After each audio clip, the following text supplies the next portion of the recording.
Hello, and thanks for checking out episode 84 of the Eyes Free Sports podcast. My name is Greg Lindberg. Here on episode 84 of Eyes Free Sports, we are visiting with a longtime Beep baseball player who has also recently gotten involved in the board of directors of the National Beep Baseball Association. In addition, he has competed in martial arts at a pretty high level as well, and has some really interesting stories about that experience too. So let's go ahead and hit the field now and get swinging with episode 84. Okay, so my guest here on this episode is Demetris Morrow, known to some as Demo, and Demetris is a longtime beep baseball player and has also competed in some other adaptive sports for the blind as well. Demo, welcome to Eyes Free Sports. Oh, Greg, thanks for having me. It's a pleasure to be here with you. Awesome. Really excited to chat with you here, and I know we've got a lot to get into, so why don't we just start things off here, just kind of talking about your background, and as far as your early years, talk to me about where you were born and where you grew up. So I was born in St. Louis, Missouri. I grew up there, and that's why I found my love for sports. Growing up in St. Louis, you grow up as a Cardinals fan. Like it's like ingrained into your blood. Like Cardinals red, blood is red. You gotta be a Cardinals fan. Right. So I grew up there, lived in St. Louis for 18 years. That's where I left there to go to Colorado, to go to the Colorado Center for the Blind, as I lost my vision. Let me see, a little past my 18th birthday, I would say I went up there. Okay. Yep. So just after you became legal. Yeah, pretty much. Yep. And what exactly is your eye condition? So I have a eye condition. I thought it was rare, but as I got into the blind community and I started meeting more people with it, it's called uveitis. Pretty much it's inflammation of the UV part of your eye. And it's just where the inflammation just eats up like the usable parts of your vision. It doesn't necessarily affect the nerve, just the eyeball. And so I dealt with that. Started when I was 14. I remember like it was yesterday, my high school football coach came to the middle school, brought all the 8th graders down and sat us in the cafeteria and was telling us about the upcoming season and how to get into football for the high school. And I was all excited about it because I was playing sports up until then as a child. Then that summer, I thought I had pink eye. Went to my primary doctor and they, gave me ointment to treat the pink eye, and it wasn't working. And then they sent me to the Children's Hospital of St. Louis to see a specialist over there. And I think I had like 1 or 2 surgeries over there, just where they like drained the fluid out of my eyes or whatever. And I still didn't know what was going on. Maybe like a year later, they sent me to the Retina Institute at another hospital. And from there, things just started getting worse and worse and worse. I had detached retinas. I had, cataracts removed out of my eyes. And then I think like a year and a half later, they finally told me what I had, which was uveitis. And I went from 14 until 18. I lost all my vision. I wasn't normal. I mean, I wore glasses as a kid, but I didn't have any, eye disease or anything like that. And then, when I turned 14, it just hit me and started going downhill. Nobody in my family has it. It's just one of those rare things. It just popped up and happened to call my name. And it latched on to me. I think like the hardest thing was in that, I was in that high school range. So trying to deal with that and go through high school at the same time, high school is already hard enough. Sure. And then going through losing my vision. Wow. Missed out on all the sports. So that really sucked too. No doubt. Yeah. And I assume you did play sports then kind of before you started losing your vision? Yeah, I played baseball and football. Gotcha. And I'm curious, at that time, during your teen years when you started having the vision loss, were you aware of any sports for the blind, or did you pretty much have no idea just about the blind community and, community in general, services, technology, all that stuff? So later, I'd say like my junior year of high school. Well, okay, so my sophomore year, I got with vision services through the school, Yep. and then so through that, I started losing. I was losing more and more vision, and then I got hooked up with rehabilitation services, folk rehab of Missouri, and I remember my counselor coming to my school one day, and I wanted to go get a job and things like that because my peers were working and getting their licenses and doing all this normal teenage stuff. So I was like, I want to go get a job, like. Oh And yeah. so he came. Yep. He came to my school, and we were sitting in like the conference room, and he was like, he did this thing to me where he was like showing how much vision I didn't have that I didn't even realize at that time. And he was talking to me, and he's like, "Am I looking at you?" And I was like, "Yeah." He's like, "No, I'm not." And I was like, "Oh, this is not good. This is not Yep. good." And so yeah, that started my journey out to Colorado. He told me about the Missouri School for the Blind, but at that time, I was still in regular school, and when he told me like, yeah, you go there and you live there, I was like, what? I was like, I have a home. I'm not ready to leave my home and go live at this place with other kids and everything. But thinking back on it and knowing what I know now and how my life turned out, I wish I would have taken them up on that, at least to like do like a summer program or something, just to be around other blind people and get introduced to blind sports. Right. Right. Got you. And then, so as far as Colorado, how did you wind up going to the Colorado Center for the Blind? So, as I turned 18, I had to figure out something to do. Like, so I left high school. Like, I didn't go back for my second semester of my senior year. I remember leaving drama class and walking out to the common area, and you have the two doors, and sometimes there's a bar in between the two doors. Yep. And I walked right into that bar, the frame, and I was like, all right, I don't think I can do this anymore. So I didn't go back to school after the semester. So I was just, spending my time at home, twiddling my thumbs, doing nothing. And I was like, I don't want to live this way. I gotta do something. I gotta go somewhere to get trained up and learn how to live as a blind person and be independent. So he told me about several different facilities where I could go, like Kansas City, Cleveland, North Dakota, a couple other ones, and Colorado. And like out of all of them, I was like, all right, well, Colorado sounds better than any of those. I'm gonna go out here to Colorado. So, yeah, left St. Louis April of 03 and never looked back. Wow. So 20 years, coming up on 20 years. Yeah. And then, so just talk to me a little more about the program at that Center for the Blind. How long were you there and what did you kind of learn?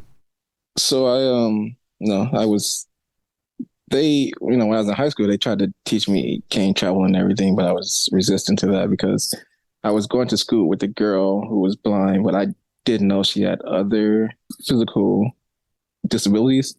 And so her cane wasn't the traditional white cane. It was like more like a push broom because she didn't have good hand mobility. And so I thought, they're going to give me something like that. I'm like, no, I can't be walking around school like that. I think I'm the janitor or something.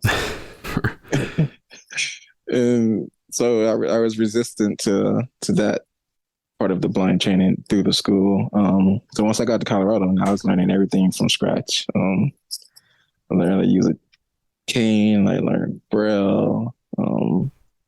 I graduated from Braille grade 2. Got there in April, and the convention was like early July. The 4th of July weekend, and I was already graduated from grade 2 Braille by then. So I picked up Braille really fast. I didn't keep up with it, Oh, Well, technology. sure. uh, but then I learned computers and just how to live independently as a blind person, manage checkbooks, cleaning, and some cooking skills. And yeah, I was off the races from there. I did that program from April of '03 to February of '04, and then got my own place out there and was living out there until 2020, doing my thing out there in Colorado. Was that in Denver? Now I was in Littleton. So Oh, the okay. school's in Littleton, and then I got my place in Littleton, actually, like 2 miles away from the center. Gotcha. So yeah, then moving on to adaptive sports. So just talk to me about kind of when you first found out about, adaptive sports for the blind, and was it beepball? Was that kind of your first sport that you played? Yeah, my first roommate when I got to Colorado, they put you two to an apartment. He was from Massachusetts area, and he was blind as a kid, so he came up in around blind people and adaptive sports and things. And he was telling me about baseball for the blind, and it just so happened that the World Series that year was actually in Denver, Colorado, Aurora, Colorado. Oh wow. Yeah, and Colorado, they had a team, 80s, 90s, early 2000s, and then like 2001, 2002, they didn't have a team, but they got the World Series in 2003, and they were putting a team back together. And he found out about it, and he told me about it, and asked me, "Did I want to go out to practice?" And I was like, uh, "Yeah." I don't know about this baseball for the blind, but I'll go check it out. I missed playing sports at that time and played in 4 or 5 years, and baseball's in my blood. Like I said, coming from St. Louis, been a huge Cardinals fan, and I was like, all right, I'll go check it out, and got out there, dropped that cane, and got on that field, and it was a wrap. I was in love. I was in love with people.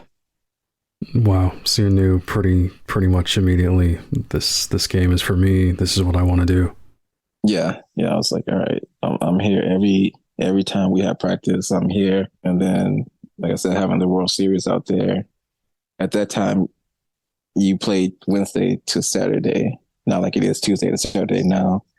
And so I was still going to the center. So we played Wednesday, Thursday, got eliminated. Friday, I was back at the center, taking classes and stuff. Super sore, beat up from playing beat ball because I had never Yep. played at a high level like that. We just practiced up until that point. We didn't play any games, so I didn't know what it was actually like to play in a tournament until the World Series. So Right.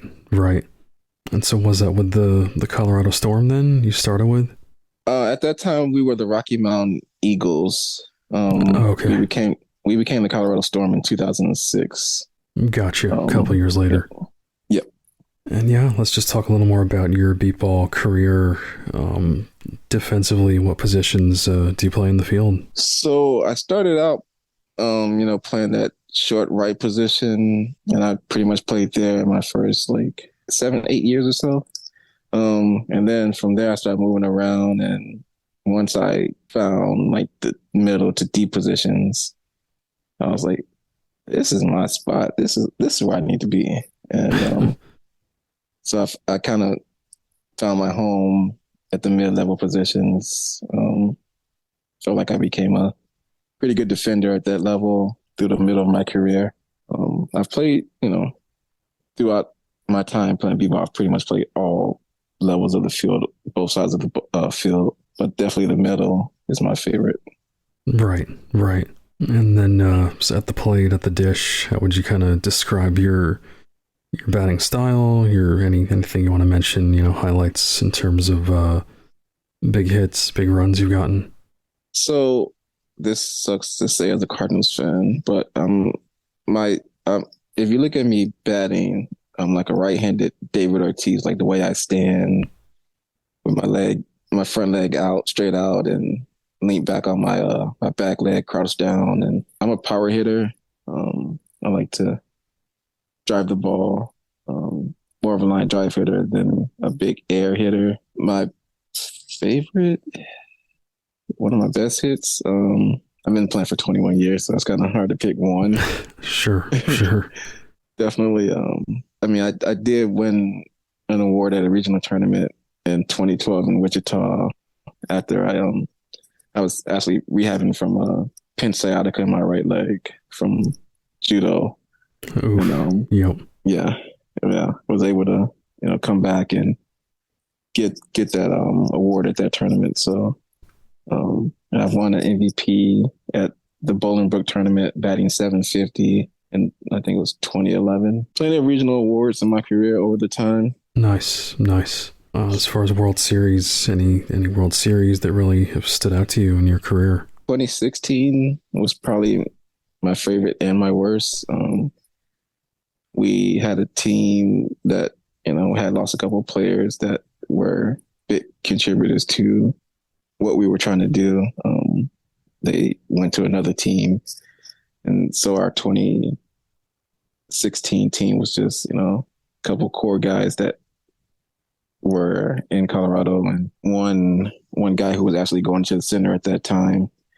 And we were being counted out, and nobody believed in us. We went to St. Louis, went back to my hometown in 2016, and won that tournament, beating the Thunder. That was the beginning of their run in 2016. Sure. But we did beat them in that regional tournament for the championship, so that was pretty good, especially doing it in St. Louis. Oh, nice. Yep. Going to the World Series, nobody was still giving us, the respect. They were saying that tournament didn't really mean anything. That wasn't the true Thunder, because they would go on to not lose a game again that season. We got to the World Series and we lost our first game to the Indy Edge, but then we rallied back throughout the week, beat Houston twice. Houston at that time, powerhouse team, top 5 team, top 3 team. Sure. Beating them twice, once on Friday to make it to the semifinals game, where we lost to Boston. And Boston actually beat us twice in the double elimination tournament. They actually single-handedly put us out. Another reason I don't like Boston. No, it's not just the Red Sox. Yep. It's the Renegades also. Both our teams. Yep. Yeah. No, both of those games against Boston, we were leading going into the 6th and just couldn't hold the lead. They came back in the semifinal game. Their batter hit a ball, game winner, and it just, as I was going down, grazed my hip and got under me. And yeah, it was pretty devastating. But as a team, it was one of our best finishes as Colorado in the history of Colorado. So, for that aspect of it, I was proud, but it hurt not to, make that play and get our team to the championship. Oh yeah, one of those game of inches, right? Moments. Yeah. So then, as far as the Colorado Storm, I understand they eventually folded, or what's kind of the current status there? So, in 2018 we went to the World Series, and then 2019 came, and we were gearing up, and then some life things happened with some people on our team that was unfortunate. So we weren't able to go as a team, as a Colorado team. And then I reached out to San Antonio, the Jets. I knew a bunch of guys on there. I was friends with them, and they brought me on, let me come onto their team. And I played with them in 2019 through 2021. But as far as Colorado goes, we haven't had a team there since 2018. There's still guys out there who want to, I don't know if they want to play at the World Series competitively, but, they still want to get out and do some things and try to get the program back up, but it's just not there right now. Right. Yeah, definitely, pulling for them anytime you see a team that's been around that long. Obviously, They're not the only one. A lot of other teams have kind of gone by the wayside for a variety of reasons, but would love to see them kind of get rolling again at some point. Yeah, for sure. So then transitioning to the Archers, the Gateway Archers, your current team, just talk to me about how that kind of unfolded, how you ended up with your hometown Archers. So 2021, I was playing with the Jets, but the Archers were going to a tournament in Champaign, Illinois. And, I was home back in St. Louis for like 2 weeks in April, and they let me come out and practice with them a few times. And I knew Richie Crussell, who was playing with Colorado since 2013, and then he went to the Edge for a year, the Indy Edge for a year or two before going to play with the Gateway Archers, his hometown team. Also, and he was telling me about it, and went there, was practicing with them, met the rest of the team, got along well with them, like what they were doing. And they asked me if I could come help them out in Champaign because they were going to be short a couple of players, and did that. Went out there and played with them, had a good time. They went to the World Series that year, finished well. They started, I think they started 17th and finished 9th. So Yeah, definitely a good showing for them. Going into the off season, I think they changed like their philosophy on how they were going to recruit players or whatever. Because at first you had to like live there, but then they kind of said, all right, well, you're pretty much, you're Missouri, you're St. Louis. So you don't live here anymore, but all your family's still here. You're from here. Like, let's make this happen. Let's bring you home. And I was like, say no more. Let's do it. So got with the Archers in last year in 2022, and we just started running from there. And it's been great so far. Our World Series finish last year wasn't what we expected. It was very humbling coming off, the 2021 season when they got 9th. We finished 13th last year. We had better aspirations than that. I got hurt the first day against Boston. Wow. Boston team again. Yep, always keeps popping up. Yeah.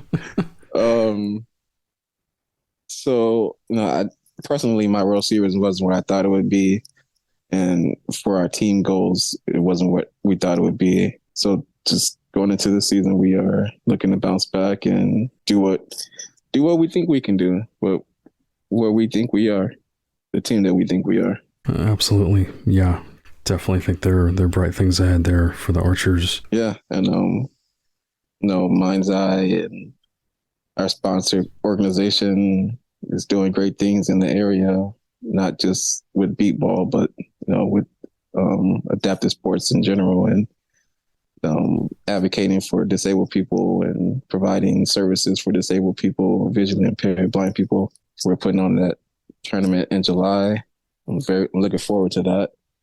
Yep. A lot of my family who haven't seen me play in my 21 years will be out there. So I'm excited to go put on a show for them. And then we got the World Series in 24 and 25, and that's huge.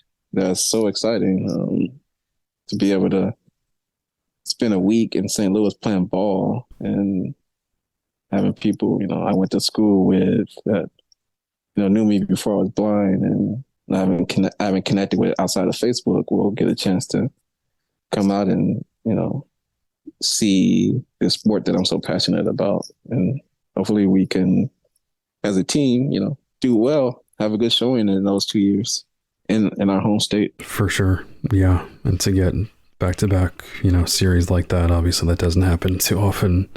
Yeah. Back-to-back years. That's pretty cool. Yeah. And the 2025 World Series will be the 50th year of the NBBA. So another big celebration. Wow. Very cool. I'm just backtracking a little bit. I didn't ask you too much about the Jets, but getting to play with the San Antonio Jets, obviously one of the top teams. They've been in the championship a couple times here and there recently. Just any highlights from that experience you want to mention? Man, to play with the Jets, it was an honor. Like I said, I knew the guys down there. We we've been hanging out since, they've come into the league, good group of guys. And then getting to hit off what I would consider the best pitcher in the league, Kevin Simpson, for Sure. 2 years it was just amazing. I couldn't ask for anything more. It was a great time. The guys showed me love. It sucks we didn't, we didn't get the ring. We didn't get the championship in my 2 years there. We played in 2 championship games, fell short both. But I wouldn't change it. It was a great time, and I appreciate the guys for allowing me to go through that with them. Right. Sounds like a great experience. And like you said, just getting exposed to some of those veteran, legendary Hall of Fame caliber players, I'm sure was awesome. Yeah, for sure. So moving on to the board. So I know you have been involved with the NBBA, the National Beat Baseball Association board, kind of the off the field, type role that you've taken on in addition to actually playing the game. And just kind of talk to me about how you got into that and what your roles have been and kind of your maybe ideas or future goals in that role. So I was always a guy who was, on Facebook, talking, about, what the board isn't doing and what they could be doing. And, they always say, don't talk about it, do something about it. And I had been mulling over running for the board position for a couple of years. I thought I would run in 2021, but I just didn't pull the trigger. Before then I had been on a couple committees. I served on the diversity committee. I think it's diversity and projects. I served on that committee, but I was always listening to the board meetings when, they would have the phone calls. I would call into different committees and, just listening to how the league works and seeing the behind the scenes and gaining knowledge on the process of the league. And I felt like it was my time in 2022. So I decided to put my money where my mouth is and stop talking about it and get involved in the board to, help the league prosper. And I ran and I won a board seat. I think out of all the board of directors that got voted on last year, I had the highest vote total. So it says something about what the people around the league think about me. Definitely.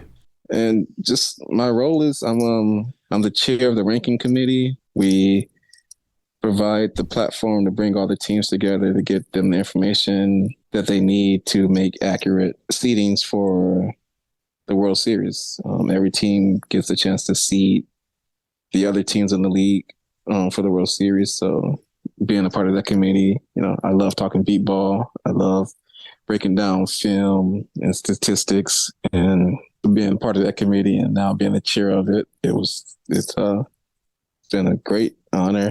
I would like to see the league, I don't want to say get more competitive because I think it's a competitive league, but I would like to see less of a gap from the top to the bottom. I like to bring the bottom teams up to where they can compete with the best teams in the league. Right. Another thing is that I've been working on and will be passing, I think it will be passing soon as a policy, is changing how we do defensive awards. Right now, we just award 6 awards to the best defense players by average putouts per game. And it usually goes to 6 shortstops, and it doesn't recognize the rest of the guys on the field who are, just as good. It's like I said, 2025 will be the 50th year of the league, and we've had mid guys and deep guys who haven't got the recognition just because of the way we do the awards. So I've worked on a policy to change that to where we can honor all levels of the field, short, mid, and deep. So get more guys recognition for their hard work. And yeah, that's my role on the board. I'm just trying to recognize more people, figure out a way to make it more competitive from a athlete standpoint, to get more people to feel like they're involved in contributing. Right, exactly. Nobody wants to pay, it's not cheap to go to the World Series. We're talking, thousands of dollars on the low end, $10,000 per team to go to the World Series, and nobody wants to go out there and just get beat up for the whole week.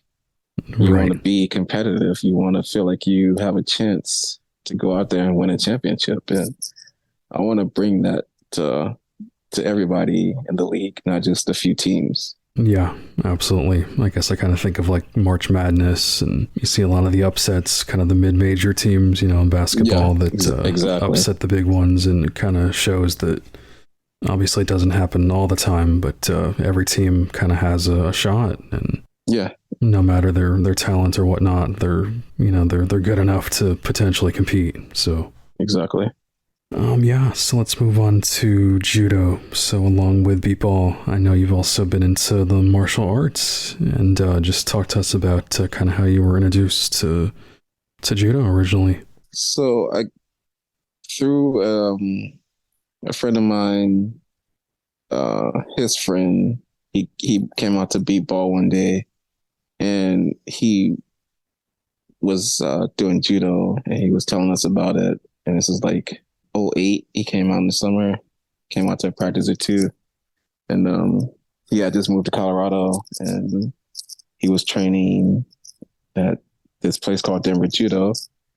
And after the season, I told him, I'm like, you come out to b-ball, after the season, I'll go out to judo. And went out to practice, and like b-ball, like fell in love with it, being able to use my strength and body to move another man against his will is it's exciting. To throw someone who's trying not to be thrown Yep. is a great feeling. To make them, submit or choke them out, it's fun. For sure. Yep. Yeah, so I got into that, and just the aspect of like not even the fighting part, like the practices. Like you're in a makeshift garage, and you got on full gear, and like you got a 2 hour practice, and like by the time you're done practice, like everything you have on is just soaked in sweat. So the working out aspect of judo, the practices was great conditioning. And then I realized that there was another level of judo with it being a Paralympic sport. Sure. The whole time I was playing b-ball, I didn't really know anything about the Paralympics, because b-ball is not a Paralympic sport. So Right. I didn't know that we could go and compete in the same facilities that the able-bodied Olympians were competing in. So once I got into judo, and they would start telling me about that, and it just so happened the club I was going to, Denver Judo, the senseis were the coaches for the Paralympic team. So they're like, blind guy, like we're pushing you to make it to this level. I didn't make it to the Paralympics, but I did make it to the Pan Am Games in 2011 in Guadalajara, Mexico.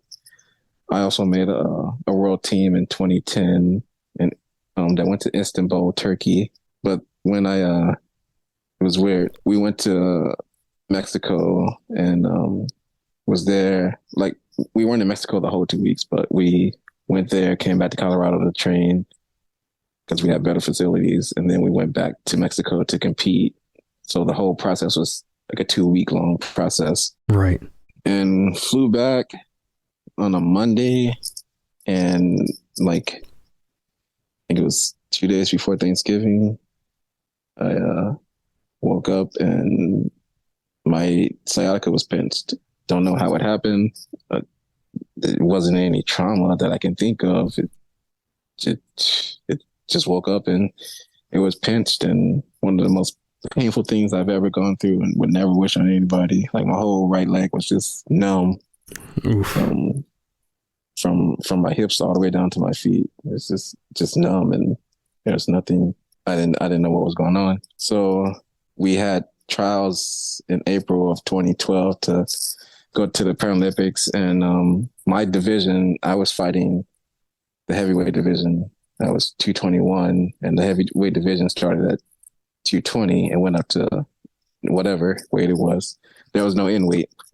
So I was a small heavyweight. but I was going to go to trials and try to fight at the 198 division. That was my plan until my nerve got pinched, and then yeah, wasn't able to make the trials, and went back to judo later on in 2012. Kind of had a setback with my nerve, and then I was like, you know what, I love judo, but my body doesn't love judo. So I had to walk away at that point. I miss it. I think about getting back into it all the time. Now they have B1 division. So when I was competing, B1s who are totally blind or just people with light perception will fight people all the way up to B3s, high partials or whatever. But now they're separating the divisions, so there's all B1 divisions, and I'm a B1. So I was like, oh, I should get back into it, but nah, I don't think I want to put my body through that. Right. So you would say it's definitely more intense than b-ball overall.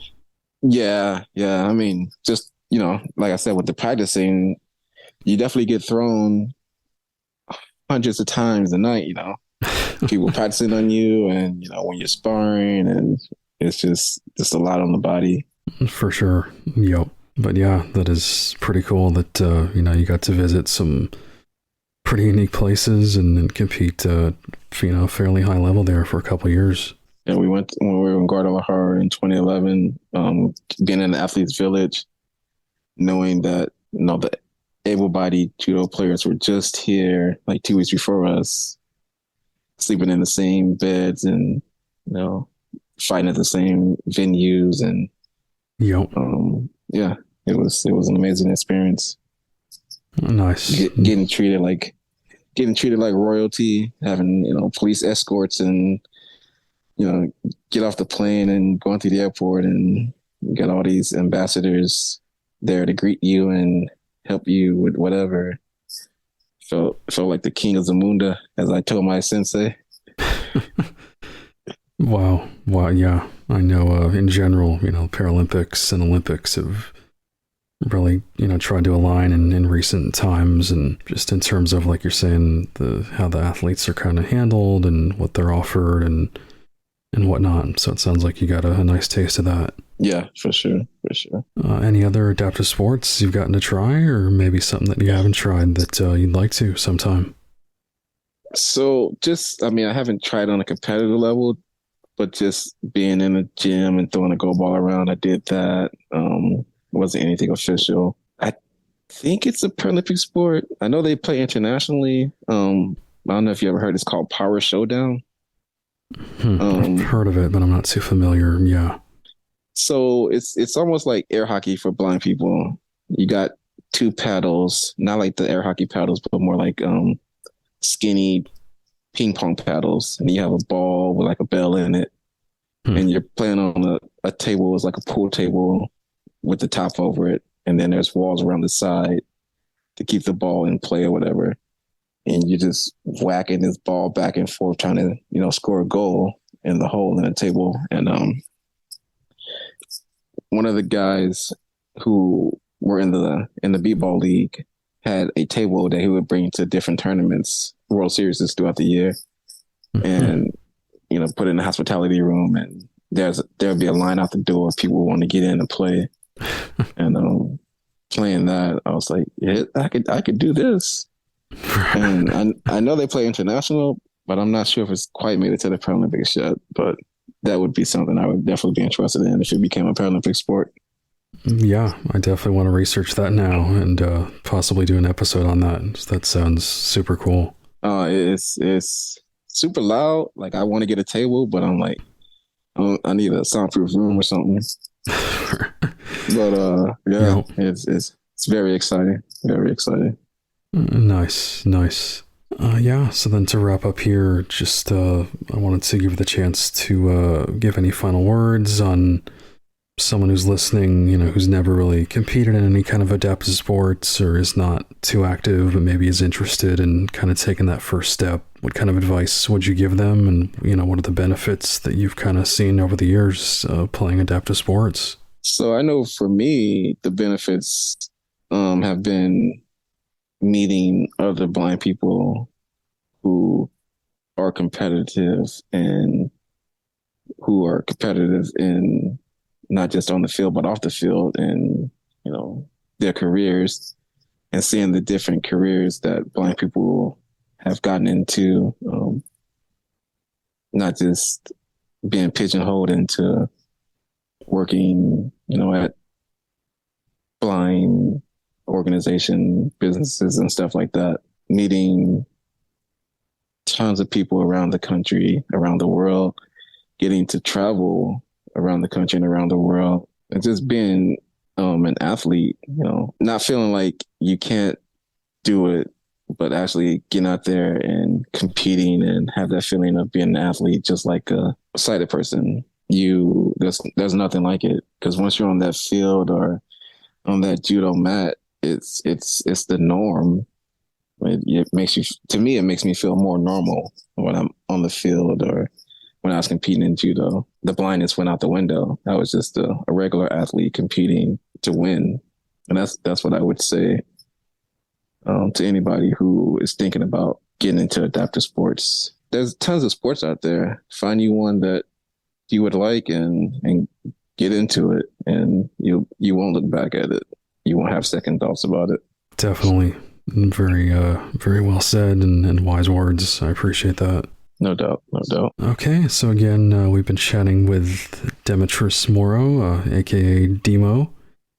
And first off, just really appreciate the time, Demo. Thanks so much for your insight, just kind of your perspective on everything, and I really enjoyed it, and look forward to following your career. Oh man, thanks for having me on the show. I'm a listener. I'm a follower of yours, so appreciate being here. And am I going to see you on the field this year? Hopefully, yeah.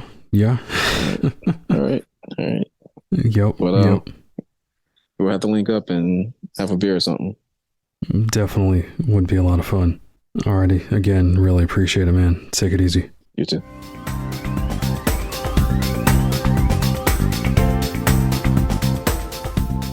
Be sure to follow the Eyes Free Sports podcast at facebook.com/eyesfreesports and on Twitter @eyesfreesports.